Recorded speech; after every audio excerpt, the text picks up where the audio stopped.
السماوات والأرض رب اشرح لي صدري ويسر لي أمري واحلل عقدة من لساني يفقهوا قولي. السلام عليكم ورحمة الله تعالى وبركاته. كيف حالكم؟ الحمد لله. Everybody okay today? MashaAllah. All the chair ladies fine?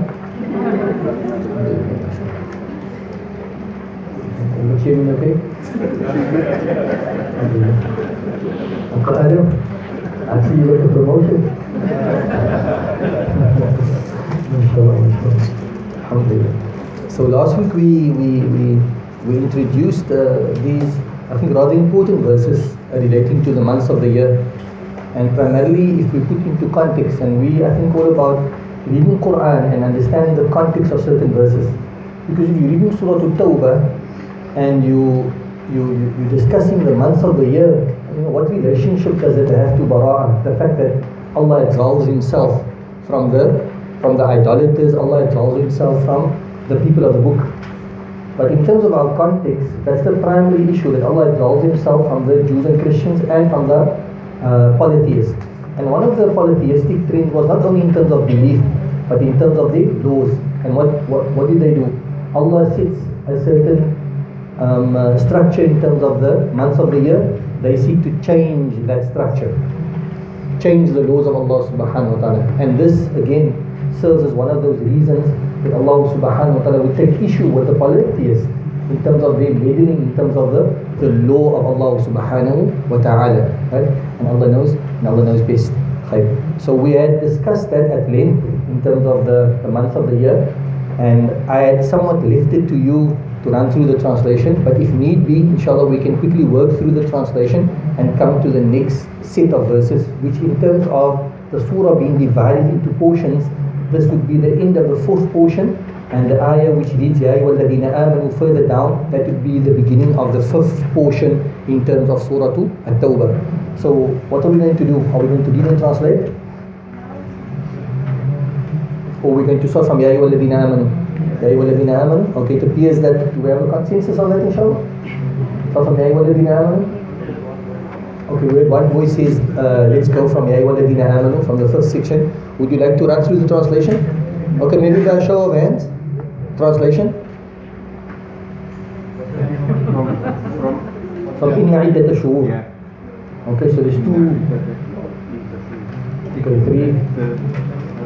Okay, so since we are in a democratic country, the majority rules, which is not right, but since it's right up our alley, we'll invoke that, and we'll say, let's start from Ya ayyuhalladhina amanu idha qila lakum infiru fi sabilillahi fa'taytum ila al-ard. Tamam? Okay. So verse number 38.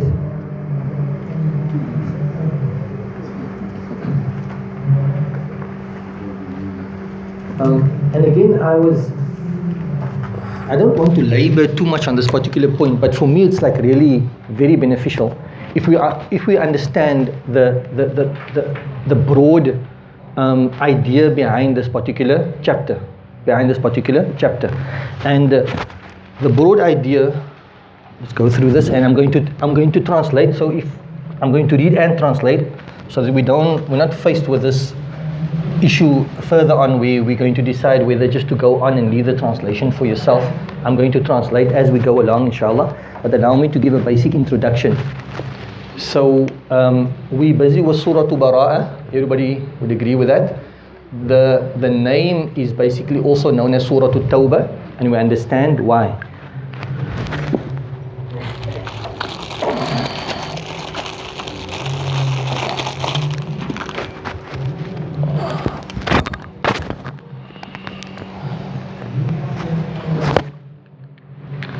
So we have Surah Bara'ah, or the name is Surah Tawbah. Okay, so what have we covered thus far in terms of the chapter? What have we covered thus far? The surah starts off and Allah says Bara'atu min Allahi wa Rasuli. Right? So any contract, any agreement, at the most will run for 4 months. Right? After 4 months, those come to an end, and we establish the Middle East as a bedrock, right, for believers. No non-believers are allowed, particularly in Makkah and Medina. That's what we've covered so far. Of late, as I explained earlier on, but currently in the Middle East, we find two groups of people. Who are they? The people of the book, and we find the idol worshippers. In terms of the idol worshippers, we take a very strong stance. And what's going to happen? They're going to be expelled. But in terms of the people of the book, what's going to happen? We're not going to expel them. We're going to implement a jizya. Okay?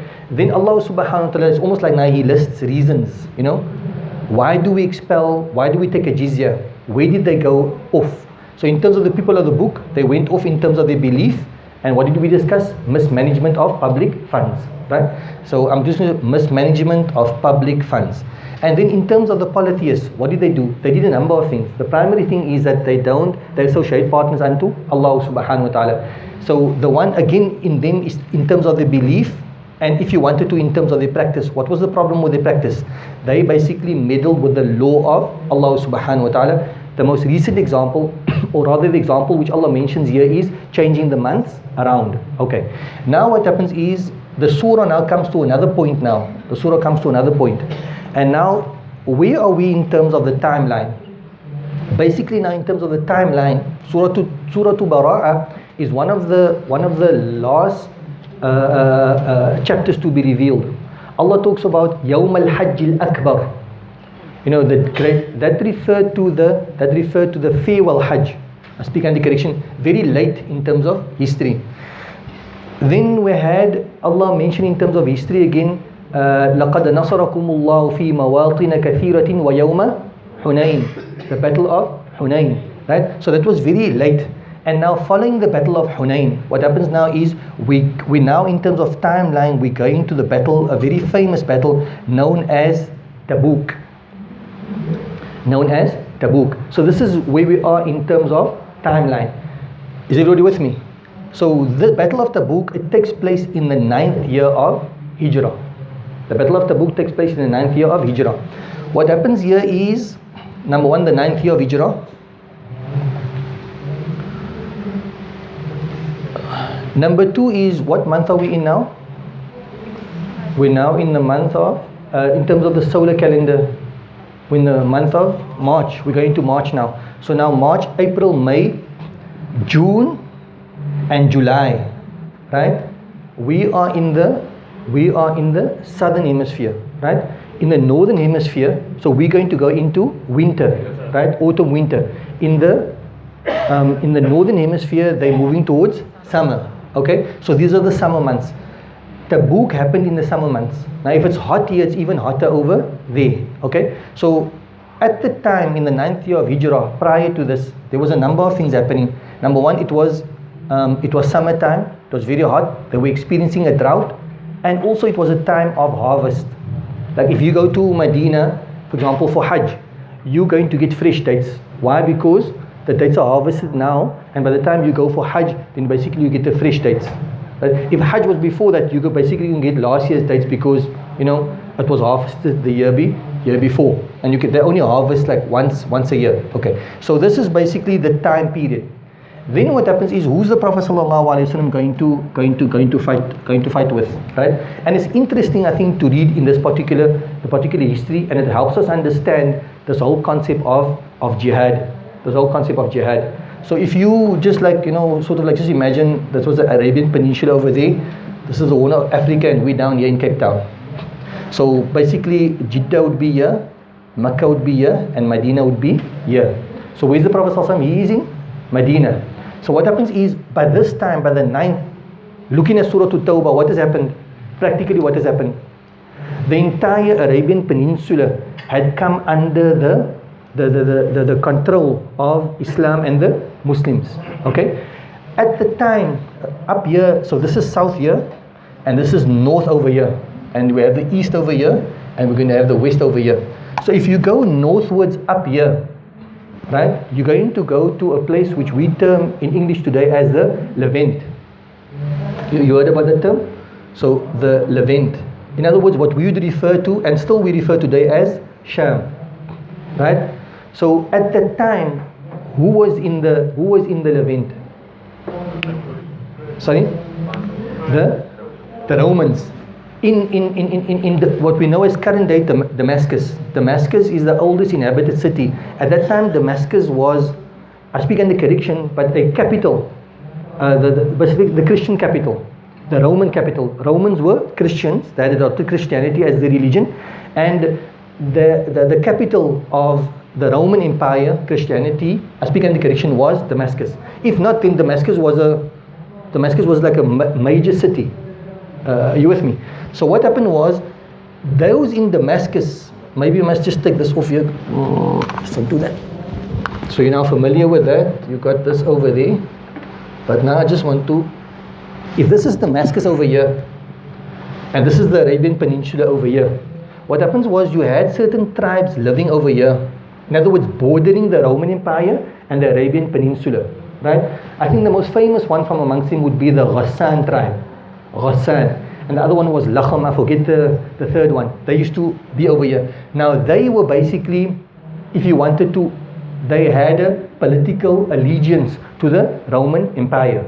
So the Prophet ﷺ, he had heard now that these tribes, incited by, who was the Roman emperor at the time? I don't know how to say his name in English, and I probably do know, but Hercules. No, can't be Hercules. In Arabic they say Herakl, and that's basically his Arabic name. So Hercules. Okay, so that name there was the Roman emperor, right? Herakl. So what happened was, obviously now he's concerned about the fact, number one, that the Muslims have basically conquered the Arabian Peninsula, and he was obviously apprehensive that they may expand outside of the Arabian Peninsula. So what happened was, the word came to the Prophet ﷺ that Heracles was going to attack. So what does the Prophet ﷺ do? The one is, you can very much like I can't remember which battle it was. The best form of defense is offense. So there was like I think it was a battle of the trench. I speak under correction. It couldn't have been the battle of the trench, either Badr or Uhud, where they also decided, look here, we're not going to wait for the enemy to attack us to defend, because that's going to put us in a weak position, but rather we're going to launch an offensive, and that is a good way of a defense. The best way of defense is offensive, right? It's like I've been the teacher when you're boxing. So when's the best time to actually hit your opponent? When he boxes. So he's in the process of what's the name. So what do? As opposed to blocking, you block and you attack. So offensive is the best form of a defensive strategy, right? And Allah knows best. It's interesting if you think about it, because if you, based on that particular narration, what caused the Prophet ﷺ now to move beyond the Arabian Peninsula? The threat of an imminent attack from the Roman Empire. So he's going out to launch an offensive, but the idea behind it really is a defensive strategy. You with me? It makes a lot of sense if you look in terms of warfare. And there's nothing now sort of untoward about it. Like, we're just spreading Islam by the sword type of phenomenon that, unfortunately, still in today's time, in an era of information, where some people still cling to that sort of wrong understanding or incorrect understanding. Okay, so they're going to gather, and so the Prophet ﷺ, what does he say? And as opposed to other times, normally, let's say al-harbu khida'un. Warfare is, there's a lot of things about this, like psychological warfare. It's also information warfare and all of that. So the Prophet ﷺ, they used to employ these type of things. Nobody would know where the army is going to go to. And sometimes the army would set out ostensibly in one direction, but at a later stage, when the army is on the move already, then it changes direction. So lest they were infiltrated by spies, and then and the Prophet ﷺ used to keep his cards close to his chest when it comes to launching and strategizing in terms of the military expeditions. But in this one, because it was, everything is clear, and what was the requirement? It's a heavy requirement. So the Prophet ﷺ from the outset was very clear. This expedition is going to Tabuk, and we're going to contend with the Roman Empire. You with me?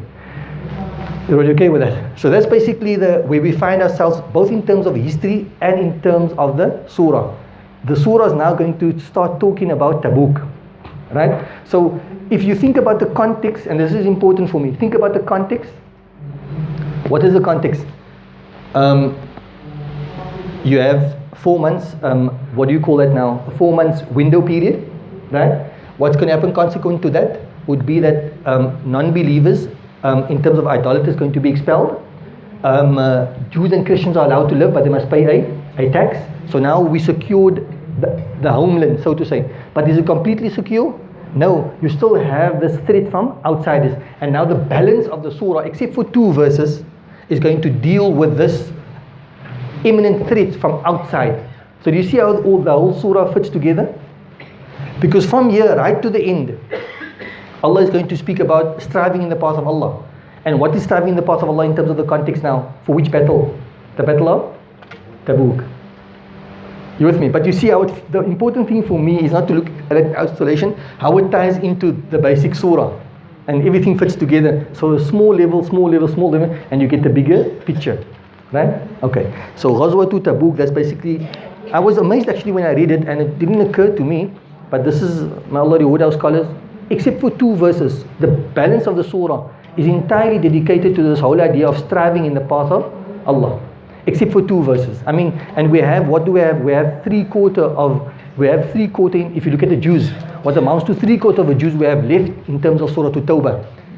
And all of that is dedicated to that, to the battle, jihad, basically in the path of Allah subhanahu wa ta'ala. Ghazwatu Tabuk was, again, and for us we heard a lot of things. You know, you heard about Abu Bakr radiallahu anh, who came to the Prophet sallallahu alaihi wasallam and left all of his, and gave all of his wealth. He was asked, what did you leave for your family? He said, I left Allah and His Messenger. It happened at the Battle of Tabuk. Umar radiallahu anh, he came and brought half of his wealth. Uthman radiallahu anh, who's considered to be, I mean, probably one of the greatest philanthropists in Islam. What did he do? He prepared many of the soldiers, prepared them, and he bought, which at the time was considered an astronomical amount of money, 1,000 gold coins to the cause of Allah, in other words, to fight in the path. And the Prophet ﷺ said to him, what did he say? مَا ضَرَّ Uthman مَا فَعْلَ بَعْدَ الْيَوْمِ. Whatever Uthman does after today will not harm him. You know, in terms of, what is, for you to spend that amount of money for the sake of Allah means what? That you have that degree of faith. And the Prophet ﷺ gave him almost like a guarantee of the firmness of his faith. Like he gave him the guarantee that you will be of those 10 who have been blessed with the information that you will go into paradise. Al-Ashra al-Mubashara, he forms part of them. So that's just a further, you know. And I think here, in this instance, if you want to really understand the Sahaba, understand them here. So how can we say now that Abu Bakr radiallahu anh, let's say he was of the hypocrites? Can you say that? If you understand, and certain other verses which will come to light now in terms of the role that they played in terms of championing the cause of the Prophet sallallahu alaihi wasallam, can we turn around and say, no, look, that they were, what do you call that now? They were hypocrites. It can never be said if you understand the proper, authentic history, right, in that particular regard, and Allah knows best. Okay, so now the other thing I want to talk about very quickly, and then we will move through the verses, and we will touch on it like sufficiently, bi-idhnillah subhanahu wa ta'ala, is something interesting that I've been reading. So all of this is, everybody understands this broad, what's the name, overview. And so now the next thing is,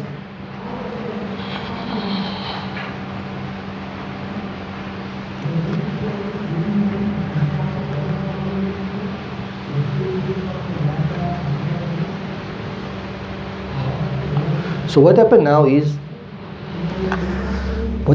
was that 3/4 of the Jews, which for me appeared to be like a lot. And if you wanted to, and maybe I shouldn't have taken it off here, but just this part over here, what did we tackle now? The bedrock, and then we see there was 2 people now. What were they? They were the idol worshippers, so I'm going to call them mushrikun, right? And then we're talking about the Ahlul Kitab, not so. Okay, so these are, let's call them enemies, right? But if you look at it, that if we look at, I'm going to do this over here. Brothers following me, inshallah? If you got so we call them enemies. And if you wanted to do a further analysis, what happens is, are they the enemies from within or from without?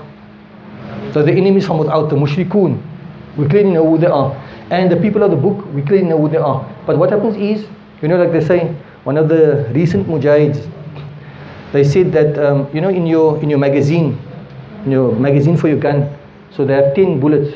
They say you must keep 1 for the enemy and 9 for the hypocrites. 1 for the enemy and 9 for the hypocrites. The hypocrite is what? He's the enemy from within. So you have the mushrikun, ahlul kitab, and then you have the munafiqun. And obviously the deadly enemy would be who? The munafiqun. So now, in terms of our homeland, to secure our homeland, what has happened? We contend with the external enemies, but 3/4 of the Jews now is dedicated to what? To telling us to fight in the path of Allah. And when you want to do the right thing, right, who's going to be the greatest stumbling block? The enemies from without or the enemies from within? The enemies from within. You follow me? So the munafiqun, the enemies from within, right? So they say you have in today's time, there's a nice term to know. You got a friend, right, which is the believers, and you got an enemy, which is the disbelievers, and then you have what we call as a frenemy.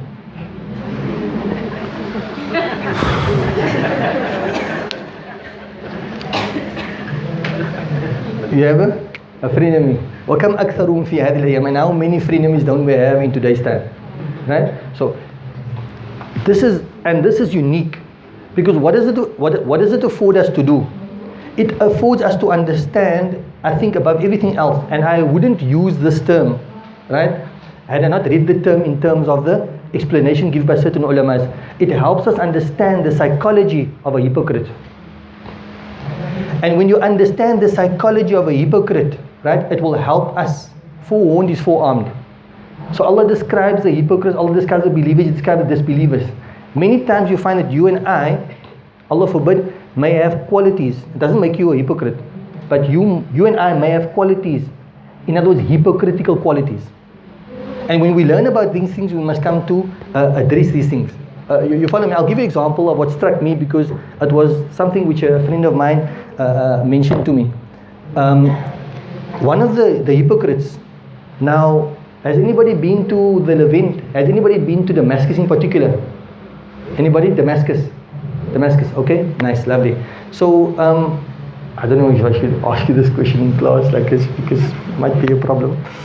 But since you did put up your hand, so you know that Damascus was originally, they were Romans first, right? Okay. What stood out for you in Damascus? How long were you there? How long was it in Damascus? 3-4 days. Okay, that's enough. So where did you go? The Umayyad, and you went all around. Okay. What is okay. So I must give you like a context for this, and the whole idea is to understand the psychology behind it. So let me give. What happened is when the Muslims at the time of Umar, particularly at the expansion of the Muslim Empire, so the Roman Empire came under the control of the Muslims. So the Arabs, what they started doing was, as opposed to marrying Arabian women, right? They started marrying, if you wanted to, the Roman women, because they physically they're very attractive. I don't know if you noticed that.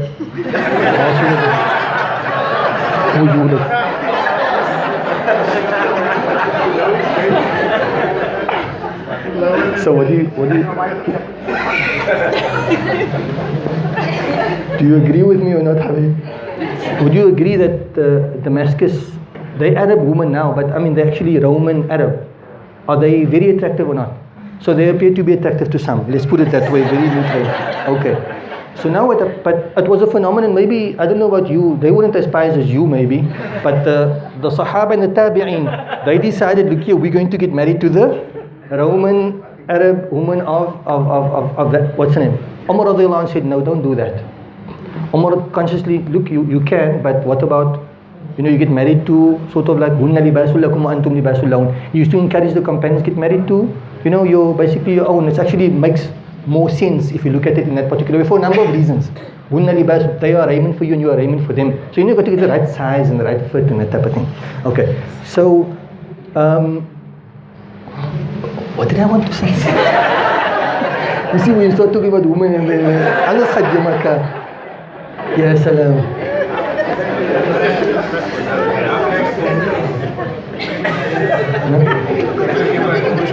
Damascus will. Sorry? Yes. Jazakallah khair. So now what happened is a renowned hypocrite. Right? So what happens is, obviously, when you start giving indications of certain people, I don't have to mention them by name. obviously they're going to stand out. Therefore another name of Surah Tawbah, Surah Bara'ah is Al-Fadhiha. Fadhiha means to disgrace. So now you know that the surah just mentions the quality of a particular person, and then everybody, you don't have to say it, but everybody's going to know this refers to so and so. So there was one person, his name was Jad ibn Qais. He was a hypocrite. Remember we're talking about the enemies from without and the enemies from within. So now this is a very important expedition, not so. If we don't contend with the Roman Empire, then the Roman Empire, leave alone having conquered those tribes, the Ghassan on the border tribes, they're going to come in and conquer Makkah and Medina also. But now some of the hypocrites that don't want to join, what's the one person excuse? O Prophet of Allah, the Roman women are far too beautiful. And I fear that if I'm going to join this campaign and I'm going to be exposed to those women, I'm not going to know what to do with myself. So what is that? Is that a valid excuse or not a valid excuse?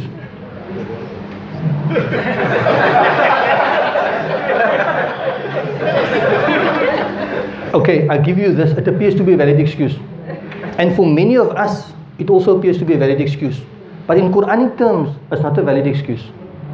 Look, the fact that you're going to go and you're going to be exposed to women folk, you can't say that you're not going to do the right thing. Why? Because you're exposed to women folk and I'm weak, I can't withstand. No, you must do the right thing.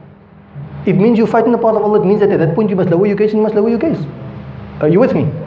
I want to take that lesson and apply it to a friend of mine, many of us who occupy this platform. We say, no, look here, occupying this platform has a number of spiritual dangers and spiritual pitfalls. Are you with me? It's a very difficult space to be in. Therefore, we should never desire to be in a space like this. It's a very, leave alone in this world. What's most scary is when one appears in front of Allah on the Day of Judgment to answer for having occupied this platform. So now what happens is, many of us, we say, no, look here, I don't have enough sincerity, so I'm not going to occupy the platform. So is it a valid reason or not? It's not a valid reason. Occupy the platform and deal with your sincerity issues. Like Allah said in Jad ibn Qais, fight in the path of Allah, and if you have a weakness for women, deal with it, but don't make it an excuse for not doing the right thing. In other words, it's a hypocritical argument, but it makes like valid sense. Like as somebody like that, you say, mashallah, mashallah, mashallah. What mashallah? Are you with me?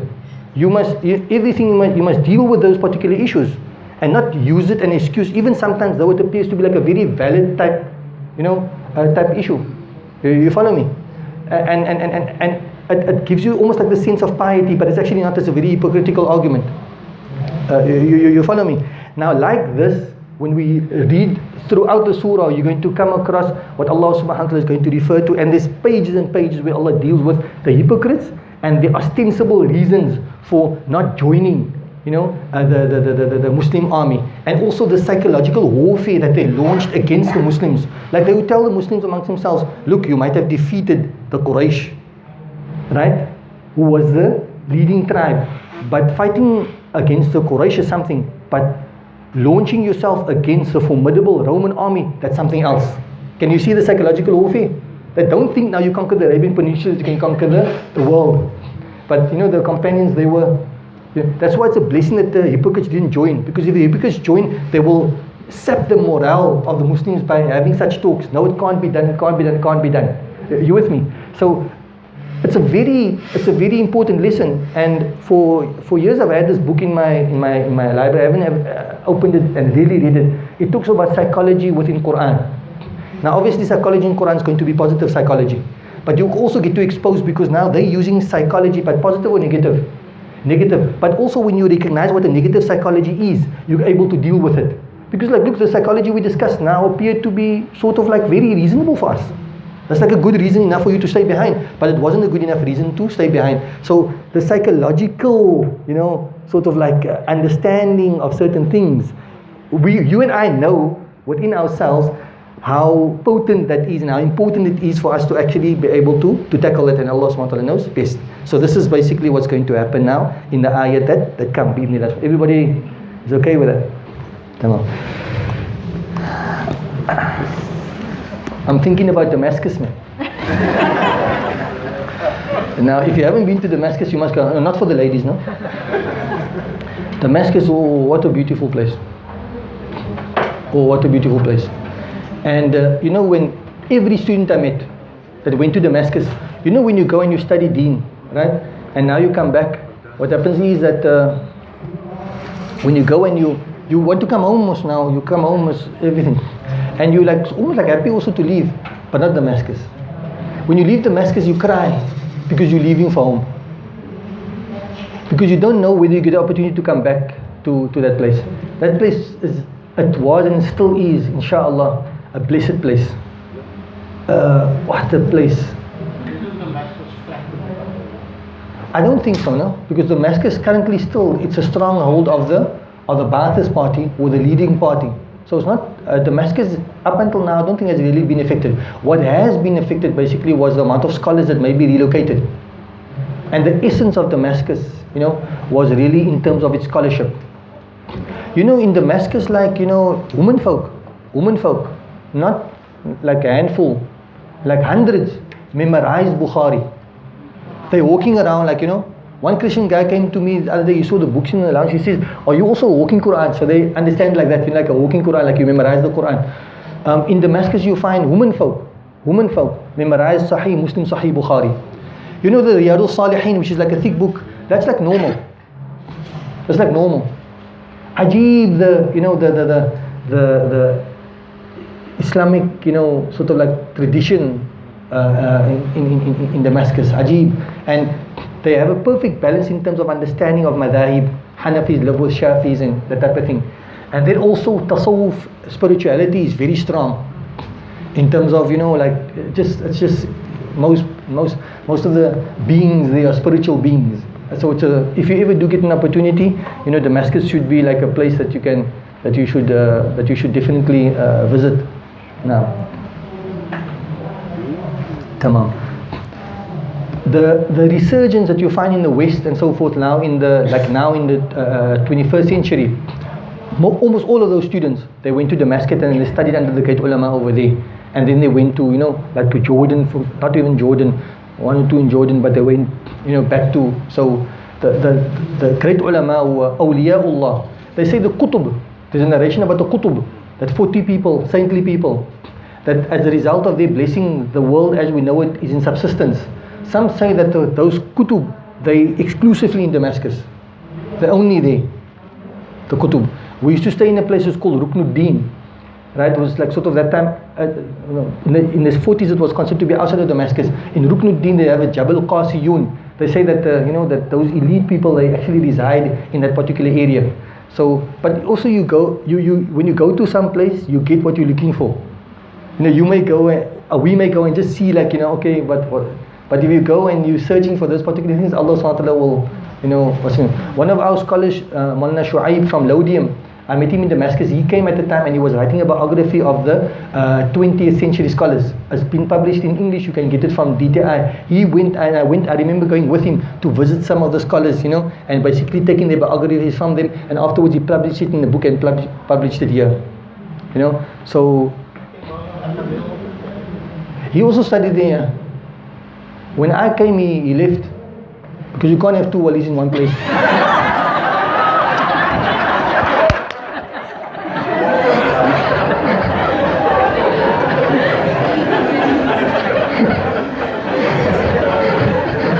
I mean, there's already 40 there now, 42. No, it's not going to work. There's 41, one number. I'm just joking. Khair, inshallah. Is our time up?